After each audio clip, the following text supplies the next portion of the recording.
नमस्कार, आप देख रहे हैं डिस्कवरी ऑफ महाराष्ट्र न्यूज। जरा सोचिए, आप जिस कॉलोनी में सुकून से रहते हो, पर सुकून हराम करने के लिए अगर वहां कॉलोनियों में मकान और फ्लैट किराए पर लेकर उनका इस्तेमाल होटल के रूप में किया जाने लगे, लोग इन सो कॉल्ड होटलों में देर रात तक संदिग्ध लोगों का आना जाना लगा रहे, तो आपका सुकून चैन सब हराम हो जाएगा।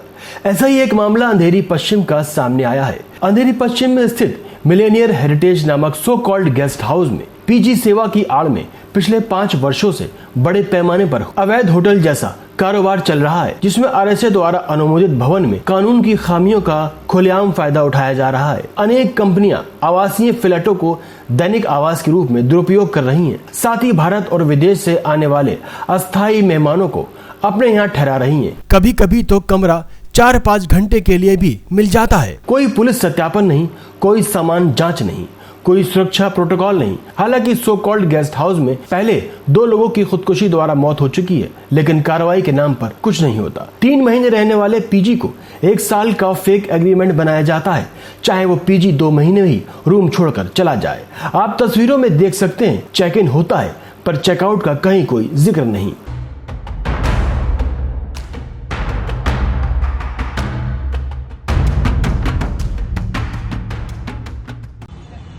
ये बंदा है शिफ्टिंग कराने आया है गेट सेट वाले का, और ये बोल रहा है ये 2-3 महीने के लिए भाई ने चेक इन किया है। 2-3 महीना ना बराबर ना, 2-3 महीने के लिए, जबकि बात हुई है 11 महीने की, और ये आदमी बोल रहा है खाली 2-3 महीने के लिए आया हूं मैं गेट सेट में। ये सब इन लोग ना फ्रॉड एग्रीमेंट बना रहे, फेक एग्रीमेंट्स बना रहे, तो इन लोग के ऊपर एक कानूनी कार्रवाई होना चाहिए। हेलो, मेरा नाम कबीर वाधवानी है और मुझे कबीर नहीं विवेक वाधवानी है। मुझे यहाँ पे बोला गया था कि फ्लैट दिया जाएगा। मैंने एग्रीमेंट किया था 3 महीने का, पर मेरे नाम से 1 साल का एग्रीमेंट बनाया हुआ है, जिसका मुझे कोई नॉलेज नहीं था कि साल भर का एग्रीमेंट बनाया हुआ है, पर साल भर का बनाया। आपसे रेंट कितना लिया? 3 महीने के लिए 1 साल का लिया? मेरे से डिपॉजिट लिया है 1 महीने का, और बाकी रेंट में। कितना डिपॉजिट दिया आपने? मैंने दिया है 15,000। 15,000। रेंट कितना था आपका? रेंट मेरा 13,000। 1 बेडरूम था क्या? 1 बेड स्पेस था? 1 बेडरूम में 1 बेड। ठीक है। सुनो ना, ये एग्रीमेंट आपने ओनर से बनाया कि कंपनी से बनाया? कंपनी से। ओनर को आप जानते हो कौन किसका घर है? नहीं। अगर आप चले जाते 3 महीने के बाद, उसके बाद कोई आपके नाम पे दूसरा होगा, तो अगर यहाँ पे कोई पुलिस केस होगा, इसकी जिम्मेदारी किसकी है? मेरी आ जाती। तुम्हारी आती। ठीक है। अभी मैं अगर ये बिल्डिंग वाले आपको अलाउड देते, 3 महीने के बाद कुछ और कोई दूसरा होगा, तो आपको कुछ भी क्राइम होगा तो कहाँ से पकड़ेगे आपको? हम लोग बिल्डिंग वाले क्या समझते थे, हमारी बिल्डिंग में क्या लगता हमको कि 11 महीने के लिए बच्चे का एग्रीमेंट है। अभी ये रहना हमको लगता 11 महीना। बिल्डिंग वाले का कहने का बिल्डिंग वाले का कहने का मतलब हमको साल का एग्रीमेंट चाहिए।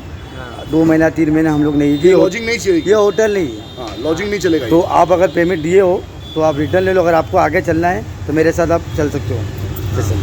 ठीक है। ये है कंपनी वाला भाई, क्या नाम है? मैं तो केयरटेकर हूं, काम करने। नाम क्या है? जगरूपा। यहाँ रहने वाले परिवार खुद को असहाय और असुरक्षित महसूस कर रहे हैं। अनजान लोगों के लगातार आगमन से सुरक्षा, शांति और आवासीय जीवन के उद्देश्य पर प्रतिकूल प्रभाव पड़ता है। महाराष्ट्र वाहन छोड़ आपको पूरे भारत के वाहन यहाँ मिल सकते हैं।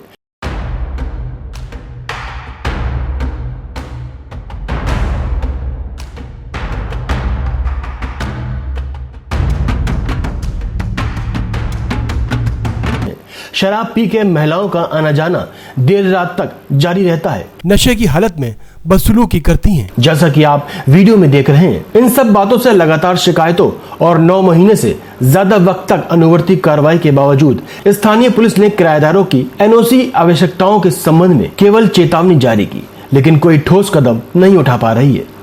बीएमसी हस्तक्षेप के लिए निवासियों की अपील को नजरअंदाज करते हुए कार्रवाई करने में विफल रही है। अब इस अवैध कारोबार चलाने वाले लोग, मकान मालिक और भारी किराया आय लेने वाली कंपनियां वास्तविक निवासियों के खिलाफ धमकाने और झूठे आरोप लगाने का सहारा ले रहे हैं, जो केवल सुरक्षित रहने के लिए कानूनी कार्रवाई की मांग कर रहे हैं। कॉलोनी निवासियों की मुंबई पुलिस और बीएमसी से कुछ सवाल है।